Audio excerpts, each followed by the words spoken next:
হরে কৃষ্ণ সুধীভক্ত সজ্জন। তো আপনারা একটাই অভিযোগ, মায়াপুরে যখনই আসে কোনো ভবনে যখন আমরা উঠবো, কোনো ঘরে যখন আমরা উঠবো, তখনই রুম নেই রুম নেই, মানে একটা কথাই আমরা শুনতে পাই, কখনো রুম পাওয়া যায় না। কিন্তু সেই রুম আমাদের জরুরি। একটা রাত কিছুক্ষণ সময় আমরা টিকতে আসব, তার জন্য সেই রুমটা আমাদের জন্য অত্যন্ত গুরুত্বপূর্ণ। যার ফলশ্রুতিতে আমাদের উচিত হচ্ছে সেই রুমে আমরা কিভাবে থাকব। তো আপনারা আমরা মায়াপুরে কি করে সহজে আমরা রুম পেতে পারি, তো সেটা আমরা আজকে সমাধান করব কিভাবে রুম পাওয়া যায়। তো এটা একটা বিষয় যে আমরা কিভাবে সহজে রুম পেতে পারি। তো এটা হচ্ছে নামহট্ট ভবন, আপনারা দেখতে পাচ্ছেন। যারা আসবেন, বিশেষ করে হলুরঘাট কৃষ্ণনগর দিয়ে যারা জলঙ্গি পার হয়ে আসবেন, তারা 1 নাম্বার গেটে নামবেন, অর্থাৎ এদিকে হচ্ছে 1 নাম্বার গেট। আপনারা মন্দিরের চূড়া দেখতে পাচ্ছেন। তো এটা হচ্ছে 1 নাম্বার গেটের রাস্তা। আর এটা হচ্ছে নামহট্ট গেট, নামহট্টের যে মূল গেট। এই নামহট্ট ভবন, গীতা ভবন, চৈতন্য ভবন এবং চক্র ভবন, তারপরে হচ্ছে গদা ভবন এবং বিভিন্ন ভবনগুলিতে আজকে আমরা দেখাবো কি করে সহজে রুম পাওয়া যায়, এবং সেই সকলের রুমের আমরা নাম্বারগুলি দিয়ে দেব কি করে আগে থেকে রুম বুকিং করা যায়। কারণ এখানে এসে আমরা হয়তোবা অনেকে অনেকে হয়তো ভোগান্তি হতে পারে, তাই সহজে কি করে রুম পাওয়া যায় আজকে আমরা এই বিষয়ে আজকে আমরা দেখব কোথায় কোথায় রুম পাওয়া যায়, কিভাবে রুম সহজে পাওয়া যায়। নামহট্ট গেট দিয়ে আমরা ঢুকছি। প্রত্যেকটা ভবনের নাম্বার আমরা দিয়ে দেব। আমরা চেষ্টা করব ইসকনের থেকে যত রুম আছে আমরা পাওয়ার জন্য। আমরা নামহট্টর ভিতরে ঢুকবো, রিসেপশনে ঢুকবো। এটা হচ্ছে নামহট্ট ভবন 1, আপনারা দেখতে পাচ্ছেন। এরপরে নামহট্ট ভবন 2 লেখা আছে ওখানে, ওইটা 2টা ভবন আছে অনেকদের বড় বড়।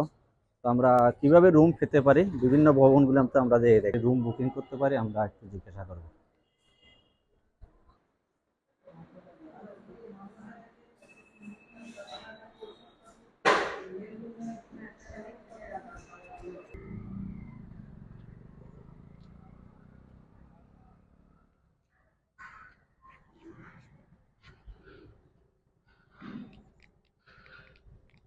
এটা হচ্ছে গীতা ভবন।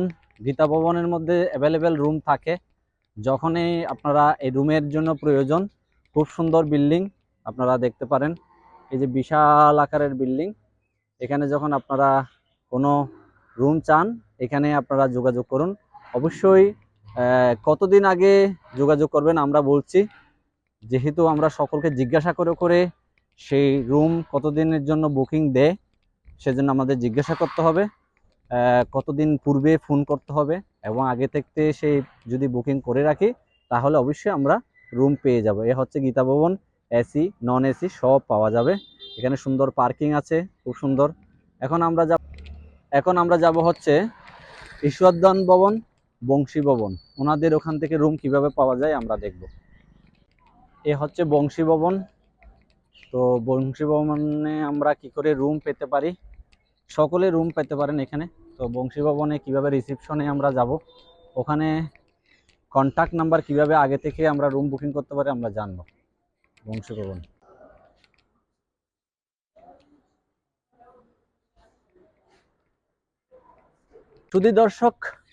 সুধী দর্শক, এটা হচ্ছে ঈশ্বরদান ভবন। তো খুব সুন্দর একটা পরিবেশ, খুব সুন্দর পরিবেশ এখানে আছে। তো আপনারা গার্ডেন দেখতে পারেন। এখানে প্রত্যেকটা মানুষ এখানে এসে থাকার জন্য অভিলাষ করে, আপনারাও থাকতে পারেন। কিন্তু এই ঈশ্বরদান ভবনের আহ, ঈশ্বরদান ভবনের রুম বুকিং করতে হবে হচ্ছে গদা ভবন থেকে। এখানে গদা ভবন থেকে অনেকগুলি রুমের বুকিং করে। তো এটা হচ্ছে ঈশ্বরদান ভবন। এই ভবনে আপনারা সবাই এসি নন এসি সবগুলি পাওয়া যাবে। যে কোনো সময় ফোন করে আসতে হবে অবশ্যই, যেহেতু রুম যদি আমরা পেতে চাই তাহলে রুমের জন্য অবশ্যই ফোন করতে হবে। তাহলে বুকিং যদি করা হয় তাহলে অ্যাভেলেবেল রুম পাওয়া যায়। বিশাল ভবন রয়েছে, তো খুব পরিষ্কার। পাশাপাশি হচ্ছে বংশী ভবন। দর্শক, আমরা একটা ভিউটা দেখাই। এটা হচ্ছে নামহট্ট গেট দিয়ে আমরা ঢুকেছি প্রথমে। তো নামহট্ট গেট এটা। আর যেখানে মায়াপুরে যারা কমিউনিটি ভক্ত রয়েছে, এই কমিউনিটি ভক্তরা হচ্ছে এখান থেকে এদিকে যাওয়া আসা করে, এই রাস্তা দিয়ে, আমার পিছনের রাস্তা দিয়ে যাওয়া আসা করে। আর আমরা যে ঈশ্বরদান ভবন এবং বংশী ভবন দেখিয়েছি, এই যে হচ্ছে ঈশ্বরদান ভবন, একই জায়গায় পাশাপাশি। একটু জিজ্ঞাসা করতে হবে, এখানে আসলে যে জিনিসটা আমাদের জিজ্ঞাসা করতে হবে, এ হচ্ছে বংশী ভবন আর এ হচ্ছে মন্দিরের গেট। আমরা এই যে মন্দিরের গেট, এটা মন্দিরের গেট, কিছু পার্ক আছে খুব সুন্দর। এই জন্য এখানে যদি কখনো হয়রানি হওয়ার কোনো কারণ নেই। আমরা যদি একটু জিজ্ঞাসা করি যে আমি কোন ভবনে যাব, আপনাদেরকে গীতা ভবন, নামহট্ট ভবন, ঈশ্বরদান ভবন, বংশী ভবন, গদা ভবন সবগুলির নাম্বার দেওয়া হচ্ছে, শুধু কন্ট্যাক্ট করে আসতে হবে। এবং যদি আপনারা প্রথম যে গেটটা আছে, অর্থাৎ প্রধানতম গেট, এটা দিয়ে যদি আপনারা নামেন, তাহলে অবশ্যই সিকিউরিটিকে জিজ্ঞাসা করবেন কোন ভবনে আপনি যাবেন। পরবর্তীতে আপনি সিকিউরিটি তো সবার কাছে পাবেন, এবং স্থানীয় লোকাল যারা ভক্ত রয়েছে তাদের সহজ সাহায্য নিতে পারেন। ভক্তরা হেল্পফুল রয়েছে, তো আপনারা প্রত্যেকটা রুমে আপনারা যোগাযোগ করতে পারেন। আমরা এখন যাব গদা ভবনে। গদা ভবন অর্থাৎ আমাদের ঈশ্বরদান ভবন, তারপর হচ্ছে আমাদের গদা ভবন, তারপরে আরও কোথায় কোথায় ওনারা আমাদেরকে চক্র ভবন ওনারা আমাদেরকে গাইড করে দেবেন, এবং আমাদেরকে ওনারা নাম্বারও দিয়ে দেবেন। তো আমরা ওখানে যাব, আমাদের সাথে থাকুন। এটা হচ্ছে চৈতন্য ভবন। তো চৈতন্য ভবনে আমরা কিভাবে রুম পাওয়া যায়, আমরা একটু রিসেপশনে যোগাযোগ করব। তো এটা হচ্ছে চৈতন্য ভবন। চৈতন্য ভবনের পাশে রয়েছে ব্রহ্মচারী হল। এটা হচ্ছে ব্রহ্মচারী হল। তো চৈতন্য ভবনের রিসেপশনে আমরা আসছি। হরে কৃষ্ণ। আপনারা যদি এখানে আসতে চান অবশ্যই অ্যাডভান্স করুন এবং বুকিং করুন, যাতে কিছুদিন আগে অবশ্যই বুকিং করতে হবে। এই নাম্বারে যোগাযোগ করতে পারেন। এটা হচ্ছে চৈতন্য ভবন, এটা হচ্ছে আমাদের রিসেপশন। হরে কৃষ্ণ। এটা হচ্ছে মন্দির। এ হচ্ছে চক্রভবন। চক্রভবনের অর্থাৎ লং ভবনও বলা হয়, এই চক্রভবনের নাম্বার প্রদান করেন হচ্ছে গদা ভবন। তো আমরা এখন যাব গদা ভবন। এটা হচ্ছে গদা ভবনের প্রসাদ ফল, দেখতে পাচ্ছেন গদা ভবনের প্রসাদ ফল। এখন আমরা যাব হচ্ছে গদা ভবনে, যেখানে রিসেপশন রয়েছে, আমরা তাদের থেকে নাম্বার কালেকশন করব, এবং নাম্বার কালেকশন করে আমরা যাব এখানে কি করে আমরা রুম বুকিং করতে পারি। একটা সুন্দর পরিবেশ রয়েছে গদা ভবনের মধ্যে, দেখুন।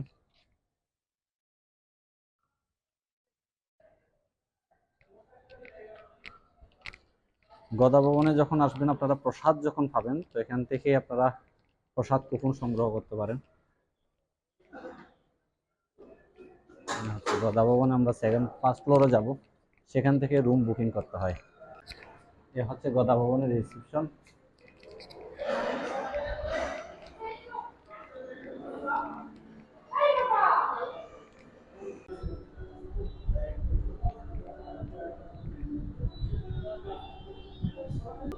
গদা ভবনে আপনি রুম পেতে পারেন, কোনো ব্যাপার নেই। গদা ভবন থেকে চক্র ভবন, তারপরে হচ্ছে ঈশ্বরদান ভবন, সব ভবনগুলি আপনাদেরকে গাইড করে দেবে। এখান থেকে এই নাম্বারে যোগাযোগ করলে, এই নাম্বারে আপনারা অবশ্যই যোগাযোগ করুন। তো এখানে সবচেয়ে ভালো এসি, নন এসি, ভালো রুম, যে কোনো জায়গায় আপনি কি করতে পারবেন, আপনি রুম বুকিং করতে পারবেন।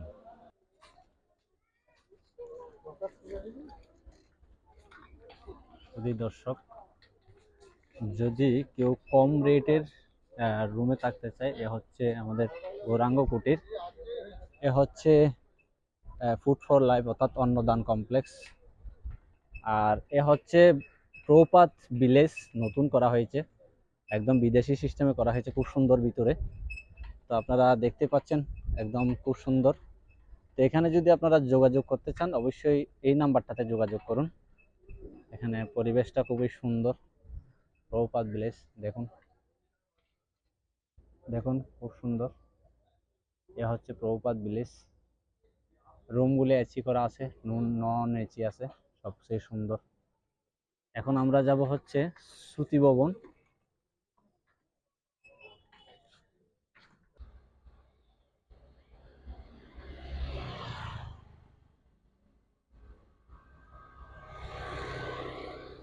সুধী দর্শক, এটা হচ্ছে শ্রুতি ভবন। তো এই শ্রুতি ভবনের গেট। তো যখনই রুম প্রয়োজন হবে আপনারা বুকিং করতে পারেন। তো এই নাম্বারে আপনারাই যোগাযোগ করবেন, আপনাদেরকে নাম্বার দেওয়া হয়েছে। এই নাম্বারে যখনই বুকিং করবেন অবশ্যই রুম পেয়ে যাবেন। শুধুমাত্র এই অভিযোগ থেকে আমরা কিভাবে রুম পেতে পারি, একটাই অভিযোগ, রুম পাই না, মায়াপুরে আসলেই রুম পাওয়া যায় না।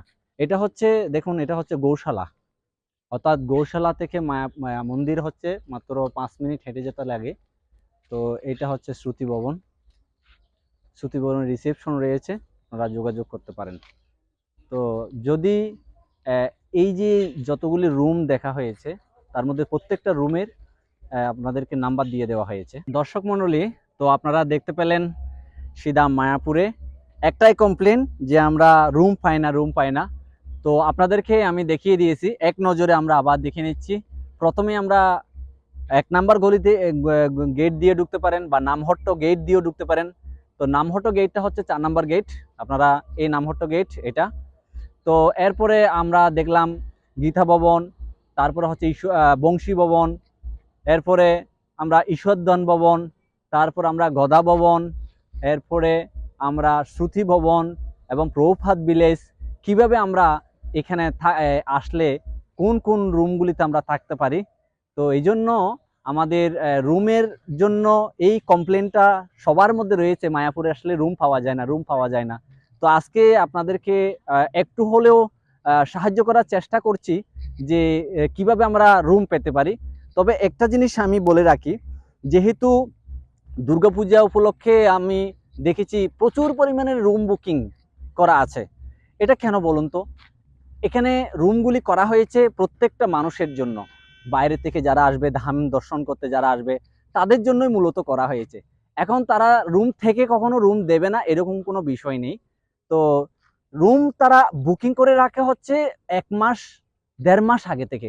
তো আপনারা যারা আসবেন কমপক্ষে 1 মাস আগে, কমপক্ষে আমি বলবো না, কমপক্ষে 1 মাস আগে আপনারা রুম বুকিং করে আসবেন। এতে কি হবে, আপনি যে রুমটা সহজতরভাবে পেয়ে যাবেন। যেমন যদি রুম যদি পেতে চান তাহলে এই আপনাদেরকে যে নাম্বারগুলি দেওয়া হয়েছে সেগুলি আপনারা যোগাযোগ করবেন।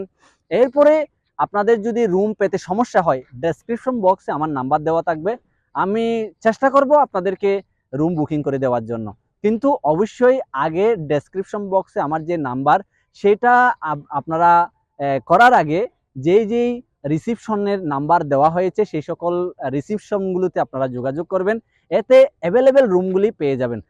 যেহেতু রুম এটা হচ্ছে আন্তর্জাতিক কৃষ্ণ ভাবনামৃত সংঘ, তো সেক্ষেত্রে দেখেন অনেক দেশ থেকে, পৃথিবীর সমস্ত দেশ থেকে এখানে মানুষরা আসে, তাই সকলে রুমের আশা করে। স্বাভাবিকভাবেই এই দুর্গাপূজার মধ্যে প্রচুর পরিমাণে রুম বুকিং করেছে, বিশেষ করে বাঙালিরা। হ্যাঁ, দুর্গাপূজায় ছুটি পেয়েছে, তারা আসবে। তো এই জন্য আপনাদেরকে নাম্বার দিয়ে দেওয়া হয়েছে। যদি এই যেই রুমগুলি দেওয়া হয়েছে এগুলো একটু দাম হয়তো কম বেশি হতে পারে, 500 হতে পারে, 1000ও হতে পারে। এসি আছে, নন এসি আছে, ভালো আছে, খুব লাক্সারিয়াস আছে। তো আপনারা যোগাযোগ করে নেবেন কিভাবে কত টাকা রুম বুকিং নিচ্ছে। সেক্ষেত্রে যদি কোনো রকমের আপনারা রুম না পান তাহলে ডেসক্রিপশন বক্সে আমার নাম্বার দেওয়া আছে। আমাদের ইসকনের বাইরেও কিছু পাশাপাশি কিছু রুম পাওয়া যায়, যেটা আপনারা দেখতে পাচ্ছেন। এই বিল্ডিংটা দেখুন, এই বিল্ডিংটাতে আপনারা রুম পেয়ে যাবেন। তারপরও আমি আরও কিছু ভিডিও করব যাতে আপনারা আরও কিছু রুম অ্যাভেলেবেল পেয়ে যান। যেমন গৌর পূর্ণিমা, রাধা অষ্টমী, তারপরে নৃসিংহ চতুর্দশী, তারপরে হচ্ছে দুর্গাপূজা, কালী পূজা, সরস্বতী পূজা, এই সকল প্রোগ্রামের মধ্যে রুম অ্যাভেলেবেল থাকে না। সেই জন্য আমি অনুরোধ করব আপনারা অবশ্যই রুম বুকিং করে আপনারা আসবেন। এতে কি হবে, আপনারা সহজতর হয়ে যাবে আপনারা রুম পাওয়ার জন্য। হরে কৃষ্ণ, সকলকে ধন্যবাদ। তো এই ভিডিও যারা দেখছেন ফেসবুকে তারা শেয়ার করে রাখুন, যাতে আপনার নিকটতম কোনো ব্যক্তি যদি মায়াপুরে আসে তারা যাতে এই সুযোগ সুবিধাটা পায়। সবার কাছে শেয়ার করে দিন। তো একজন একটা কমেন্ট করেছিলেন যে ইসকন যে রুম ভাড়া দিচ্ছে সেটা এখন ব্যবসা হয়ে গেছে।